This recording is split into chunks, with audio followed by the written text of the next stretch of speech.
South సినీ ఇండస్ట్రీలో లోకేష్ కనగరాజ్కు ఓ రేంజ్లో craze లభించింది. ఖైదీ, విక్రమ్, లియో వంటి బ్లాక్ బస్టర్ చిత్రాలతో లోకేష్ సినిమాటిక్ యూనివర్స్ సృష్టించి భారతీయ సినీ ప్రేక్షకులకు కొత్త అనుభూతిని పంచిన ఈ దర్శకుడు ఇప్పుడు హీరోగా ఎంట్రీ ఇవ్వడానికి సిద్ధమవుతున్నాడన్న వార్త సినీ అభిమానుల్లో హైప్ ను క్రియేట్ చేస్తోంది. 2019లో విడుదలైన ఖైదీతో ఎల్సీయూని ప్రారంభించిన లోకేష్ కార్తీ నటనతో ప్రేక్షకులను మంత్రముగ్ధులను చేశాడు.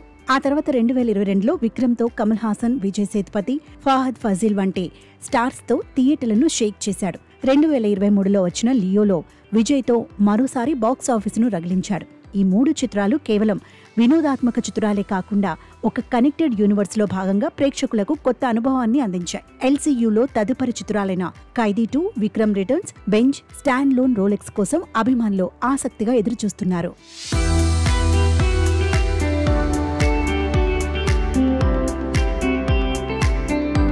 అయితే ఇప్పటి వరకు కెమెరా వెనుక సత్తా చాటిన లోకేష్ త్వరలో కెమెరా ముందుకు రాబోతున్నాడు. దర్శకుడిగా తన మార్క్ చూపించిన లోకేష్ హీరోగా ఎలాంటి పాత్రలో కనిపిస్తాడన్న ఆసక్తి అందరిలోనూ నెలకొంది.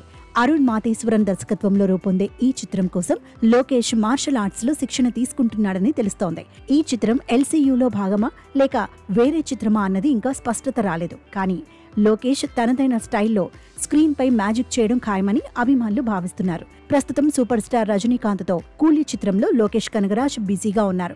ఆగస్టు 14న కూలీ పాన్ ఇండియా వైడ్ గా రిలీజ్ కాబోతోంది. ఈ చిత్రం రిలీజ్ తర్వాత లోకేష్ హీరోగా నటించబోయే సినిమాతో బిజీ కానున్నారు. దీంతో పాటు ఖైదీ 2ను కూడా పట్టాలెక్కించడానికి రెడీ అవుతున్నాడు. మరి అటు దర్శకుడిగా ఇటు హీరోగా లోకేష్ డ్యూయల్ రోల్ ఎంతవరకు వర్కౌట్ అవుతుందో చూడాలి.